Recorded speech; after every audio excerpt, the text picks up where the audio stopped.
So I know that last week, for those of you who are with Denver, he talked about the articles, not in retrospect, but in the ways in which Americans, or many Americans at the time, understood the articles. And I'd like to do a sort of a similar thing with the Constitution tonight. That is to sort of cut through some of the nostalgia we have about the Constitution and to move away from, you know, a mindset wherein we know the Constitution endured for, at least 232 years so far, and go back to 1787 and 1788 and think about the results of the Philadelphia Convention from the point of view of many of the participants who were there at the time. But I want to begin at the ending. And some of you may know this story already, but as Benjamin Franklin left the Philadelphia Convention, he met Elizabeth Willing Powell, who was very prominent Philadelphian, and she said to him, Dr. Franklin, what kind of government have you given us, a republic or a monarchy? And he said, maybe you know this part, a republic if you can keep it. So what Franklin meant and what Powell understood was that republics were fragile by their nature. The American Republic didn't and doesn't cohere because of a religious creed or the force of a ruler or a military presence, but it hung together then and it hangs together now based on a set of somewhat abstract and often contested ideals about civic life. And those are embodied in the founding documents, or many of the documents written in the founding era, but particularly the Declaration of Independence, the Constitution, and the Bill of Rights. So Franklin and Powell, as good 18th century intellectuals, had great faith in Republican government, and they understood that the country would endure only if citizens were educated and they practiced civic virtue. That is, they put the good of the whole above their personal self-interest. They reasoned together to try and affect the common good. And that idea of civic virtue was really the bedrock of Republican values as idealized by Franklin, Powell, and the other members of the founding generation. And I think to a great degree, the Philadelphia meeting was very much an expression of civic virtue, of reasoning together to reach consensus, to effect compromise, to think about the common good. Now, compromise and consensus building are not very popular today.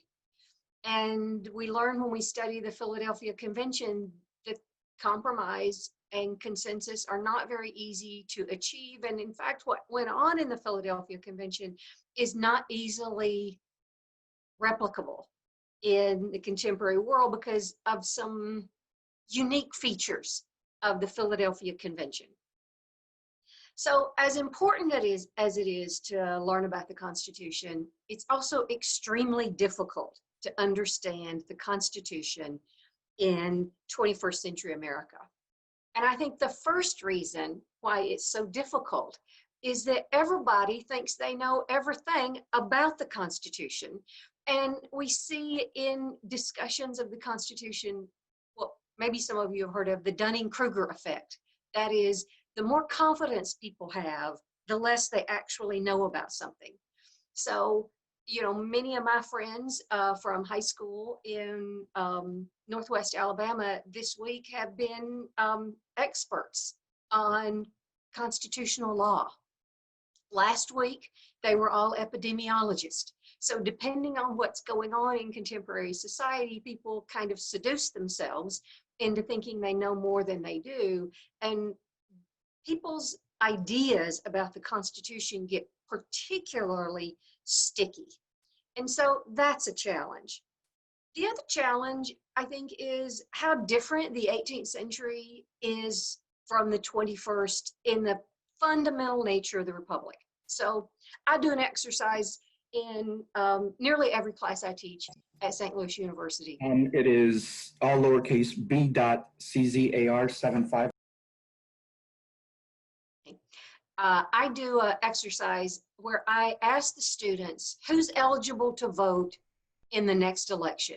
And if you're eligible to vote, then stand up. And nearly every student stands up. I mean, we get a fair number of international students and they remain seated. But otherwise, everybody in the class stands up. And then we walk back through American history, and I ask them to sit down at the moment in the American past where they would not have been eligible to vote. So we go back to 1965 and the Voting Rights Act, and we go back to 1920 and the 19th Amendment, and we go back into the early 19th century with the gradual ratification of the property qualification. But by the time we get back to the 1780s, nobody in the room would have been eligible to vote. And so then I always say, so much for original intentions. And it makes it very hard to understand some parts of the Constitution because it was created in a different century for a different society and a different vision of the American Republic. And then finally, it's complicated to learn about the Constitution because the process was genuinely complicated. The men who crafted the Constitution had different points of view. They were from different places. They had different experiences. And they were in the middle of a political revolution that they couldn't control, planning for a future that they couldn't predict. And so I want to give you just one example of the differentness of the 18th century from today, of the complexity of understanding, and even of the disagreements among the people who were involved in the Philadelphia Convention. So one of the Texas state standards is about learning about limited government. So when Madison and Hamilton wrote the Federalist Papers that insisted that the Constitution created a very clearly limited government, at the same time, they are championing the federal system because it is a powerful national government that they thought remedied the problems that they saw in the Articles of Confederation. So at once they were arguing that the Constitution created a very strong, stable government, and at the same time arguing that it was decidedly limited. So the critics of the Constitution countered by pointing to the language of Article 1, Section 8, the necessary and proper clause. And they said that the necessary and proper clause, when you couple it with a national legislature with no term limits and extended terms of office, when you couple it with a powerful chief executive who commands a standing army, then you have the recipe for an unlimited government, as unlimited as the British government had seemed to the revolutionaries just a decade before. So depending on who you ask and when you ask them, the Constitution either created a government that was clearly limited, or it created a government that was obviously unlimited.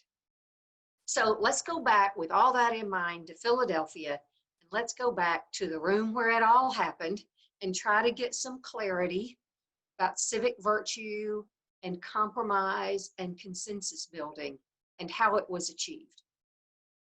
So Denver covered last week the objections to the Articles that led men like George Washington and James Madison to conclude that the structure of the Confederation government was inadequate to the necessary functions of a republic, or as Washington put it, reform of the present system is indispensable, indispensable.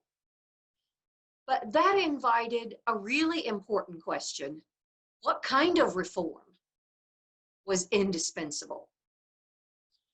Denver also talked about the states last week, and representatives within the Confederation Congress knew very well the objections of nationalists like Washington and Madison, knew very well the critiques they had of the Articles of Confederation. But they also knew that many people across the United States still held firm to ideals of state sovereignty. They still identified with their individual state, and they still liked democratic impulses within state governments like annual elections and strict term limits and a legislature that was empowered but restrained by the will of the people more than they liked powerful governors. And so at the same time that the need to reform the Articles invites the question of what kind of reforms, it invites a related question, which is what will those reforms mean for the states? So when pressed by nationalists with the move that, again, Denver laid out last week about the move toward the Philadelphia Convention, congressmen weighed the concerns of the nationalists against the recognition of people's allegiance to and support of state sovereignty. And that's why when they sanctioned the Philadelphia meeting, they gave them a very specific charge. They told them they were meeting for the sole and express purpose of revising the Articles of Confederation. Now, that, of course, is not what the Philadelphia delegates did. The men in Philadelphia rather quickly jettisoned the idea that they would be revising the Articles, and under the guidance of the delegates from Virginia, moved to abandon that lawful charge. And that choice became the first source of controversy surrounding the plan that they finally unveiled in September. And so far, I've tried very hard to use the term Philadelphia Convention rather than Constitutional Convention, because that's how people at the time understood it. It was not at all understood that the delegates in Philadelphia would write a new constitution. And even as they were writing it, they did not know if their work would succeed or even if they would be able to finish their work, much less that it somehow might endure over time. So over time, we've taken to calling it the Constitutional Convention, but that's assuming some things that people at the time simply did not assume. So it's worth thinking about the debates that created the Constitution in three waves, three very different kinds of debates with three different cultures. The first was the Philadelphia Convention in the summer of 1787, and that's what I'm going to talk about for the most of the rest of my time. Then there was the public ratification debates in 1787 and 1788. And then finally, because of impulses out of the state ratification conventions and pressure exerted on the Federalists, there were debates within the first federal Congress over creating a Bill of Rights. So today, we think about the Constitution and the Bill of Rights as knit together so seamlessly that we often forget that it's over 4 years of history between the convening of the convention that would design the Constitution and the ratification debates within the states that would legalize 10 of the 12 proposed amendments out of the Constitution. And I don't want to get too far into that because you're going to hear about that next week with the Bill of Rights. But the Philadelphia Convention was separate from and distinct from the debates about whether the Constitution would be lawful and the political debates that led to the Bill of Rights. So here's the man of the hour in Philadelphia, James Madison. He was one of 55 men chosen to participate in the Philadelphia Convention, but they were never all in the room together at the same time. They were supposed to arrive on the 14th of May, 1787, and Madison was there early.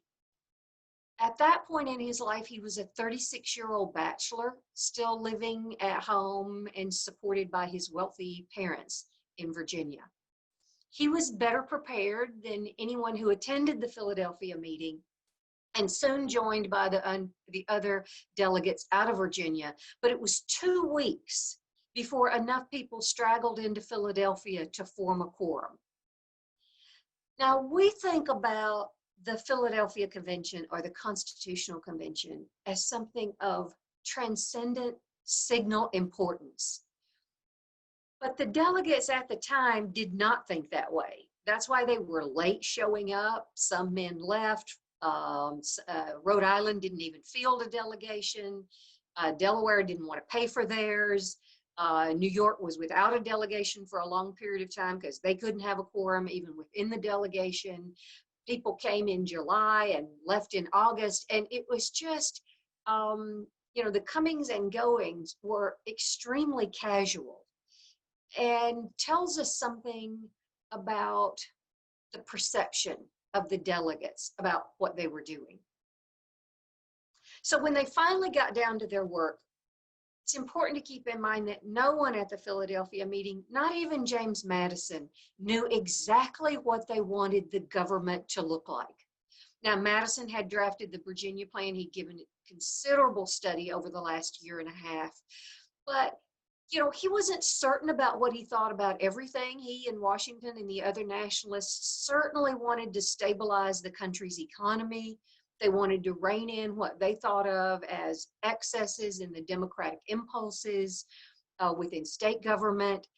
And they wanted to put the American Republic on a firmer footing in the international arena. But they were open to various means of achieving those goals. And that's important to their ability to negotiate and form a consensus. They were mostly rich and well-experienced and well-connected. And on some fundamental issues, most of the delegates agreed from the outset. They believed that the articles were inadequate to the needs of the country. And in particular, they believed that the financial structures within the articles were inadequate to the needs of the country. They believed that it was important to rein in the democratic nature of state government. They believed that the central government needed an independent means of raising revenue and autonomy in spending money. Despite having just come out of a revolution in which they bristled at taxation without representation, it didn't take very long for learned and powerful and well-off men to realize that a government could not function without the power to tax and spend. So on those general issues, they agreed. On much else, they disagreed. But then they made two decisions in the first 2 days of the Philadelphia Convention that would shape the rest of the summer's debates. First of all, they agreed that they would be completely private and secret about all of their conversations. So what this meant was they didn't have to worry about the Philadelphia newspapers publishing what they were doing. Didn't have to worry about pressure from their constituents or their friends or their family members. They didn't even have to worry about being accountable to the delegates in the Confederation Congress. They would work together in secrecy, and closing out those outside voices enabled them to backtrack from time to time and to compromise on things that they might otherwise not have been inclined to compromise on. And then the other thing they agreed to do was operate in what we might call the committee of the whole. Now, this may seem like a boring concept, but for our students, learning that the ground rules matter can be a really powerful lesson. So the committee of the whole meant that they would deliberate on each issue in totality. So they would not have a committee that was charged with, deciding what the judiciary would do, or deciding what authorities the executive would have, and then have those committees come to the committee of the whole and have those measures voted up or down.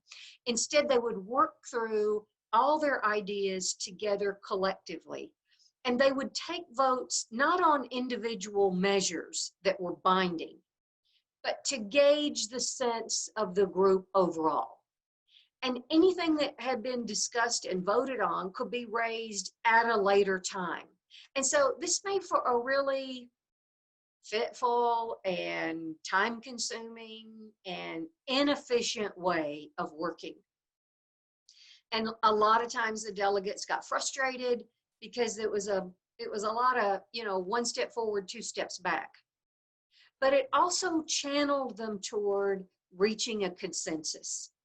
So the focus was not on getting the bare majority of people to vote for something at a particular moment, but to get the parts of the government designed that would generate the most enthusiasm and support among the most delegates overall. So none of this is to say that the convention was harmonious or free of controversy. It wasn't. Representation was especially divisive. And your state standards ask you to emphasize with students the great compromise over representation in the House and the Senate, as well as the 3/5 compromise over counting enslaved people for purposes of taxation and representation. And both of those are bound up in the very thorny issue of representation. Who or what would the government represent? And what would representation structures mean for citizens and for states? And for many weeks, many men were unwilling to compromise on the future of slavery in the Republic, on state sovereignty, and on the question of representation. But still, there was, because of the decisions they made about how they would proceed, because of their fundamental agreement on some critical issues, they moved toward consensus and compromise. So when we get to the breakout groups, you're going to read an excerpt and a transcription of one of the debates from June the 1st, where the delegates debated the executive. There's a fantastic project through the Yale Law School called Avalon, and it's just got an endless amount of primary sources, especially on legal, diplomatic, and constitutional history. But one of the things they have is Madison's notes on the Philadelphia Convention, clickable day to day. And so if you want to read deeper about the Philadelphia Convention, you can, but you're going to recreate some of the debates, again, about the executive. And here are the men you're going to meet when you recreate that debate. And this is the transcription that you're going to look at. So the men appear in the order in which they speak on June the 1st. So first is James Wilson, and then Charles Pinckney, and so on and so forth. So the delegates continued to debate June, July, August, into mid-September. And as late as September, they were continuing to deliberate on how they would choose the executive and how the executive might be removed from office if he engaged in corruption or criminality. So all of those debates, and I hope you'll hear in this conversation that you recreate some of the themes that I've emphasized. So once the Constitution was unveiled on September the 17th, 1787, all that focus on compromise and consensus building blew up because the debates about ratification took place in public with a very activist press and with people's paranoia stoked to, an incredibly high level. They were also told within their states that they had one choice, yes or no. No changes to the Constitution would be allowed. And so in the state conventions, rather than deliberating and trying to reach consensus, it was really naked politics and pushing for votes because a strict majority in each state would carry the question of ratification or not. And so you can see the ninth pillar being erected. In Virginia, there were 186 delegates, and they voted 89 to 79, 168 delegates. They voted 89 to 79. So that in the state of Virginia, 5 votes swung the opposite direction, and the Constitution would not have been ratified. So that was an incredibly adversarial process. And then once you get to the first Congress, and they're working out what changes might be made to the Constitution, how the Bill of Rights might be crafted, it's more like this model from the 1798 Congress that it is that very romantic painting of the Philadelphia Convention. So the Bill of Rights is beyond my topic, but I do just want to say 2 things about the Bill of Rights. The first is that they pleased almost no one at the time. And the second is that today's most treasured rights under the Constitution were forced by the sharpest critics of the Constitution. And then maybe one last thing I would add, that we often think about the First Amendment as somehow foundational and the most important one, but it's only the First Amendment because 2 others proposed out of that fractious Congress to very fractious state ratification conventions. 2 didn't pass. And so that moved up what had been the 3rd proposal to the 1st. So returning to the issue of how difficult it is to teach the Constitution, I want to close by giving just a few examples of how we might ground teaching abstract concepts in the lives of students. So checks and balances and separation of power is a really important fundamental part of teaching the Constitution. Both are born out of a theory of government that power corrupts. And so competing interests have to be balanced against one another. And when we start thinking about checks and balances, we get, visuals like this of who's checking who and what end. And it can be challenging, I think, for students to envision and challenging for them to understand. But in fact, your students deal with, checks and balances all the time. So for example, if they want to have a school event, or if we ever get out of COVID, post-COVID, take a class trip, they have to raise money and get parental permission and get the school to support it and follow guidelines that come out of the Board of Education and so on and so forth. If the school won't allow a function, parents can still fund it. If parents don't want to fund it, then presumably students could raise money, but maybe the school will allow it and so on and so forth. So that's a way, I think, of grounding checks and balances. Shared sovereignty is also, where'd my other slide go? Yeah. Shared sovereignty is also a sticky concept, except students have that all the time. We all have it in their lives. So they answer to their parents, and their teachers, and their coaches, and their peers.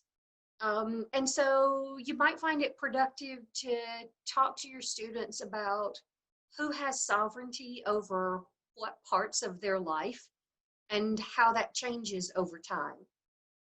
And I know I have just a few minutes left, but I want to turn to what I think is the most important controversy in the Philadelphia Convention, and the most important issue we still struggle with today, and that's representation. So all these slides are about Texas and your closest neighbor, or one of your closest neighbors, Oklahoma. So my figures are based on census information from the 2010 census. Texas has about 25 plus million residents, or did in 2010, and Oklahoma has just over 3.5 million. So Oklahoma and Texas are equally represented in the Senate, but Texas has over 7 times the number of representatives in the House. And it's just one other fact I have at the bottom, that in 1790, representatives in the House represented on average 30,000 people. And today the average is 710,000. But let's look at how this plays out if we look again at Texas and Oklahoma, and they're very different populations. So equal in the House, decidedly unequal, equal in the Senate in terms of the states, decidedly unequal in the House, but that's because it's based on population. And here's another way of looking at it. Adding in the most populous state in the country, California, and the least populous state in the country, Wyoming. So, the Great Compromise worked out that all of the states would be equally represented in the Senate and represented proportionally in the House. This was grievous to James Madison. He wanted a completely proportional representation in the legislature. But it brings up really interesting questions, I think, for us to consider. Like, what is fair for Texas? Is it fair for Texas that in the Senate they have no more influence than Oklahoma? And what is fair for Oklahoma? Is it fair that Texas has so much more influence in the House of Representatives? So who or what should be represented in Congress? Is the Great Compromise still a great idea? And what's going to happen in 2020? What's happening with our census right now, and what will that mean for representation? And it doesn't just affect the House and the Senate, but it affects the Electoral College as well. So I think I'm going to stop there because I'm right at my time.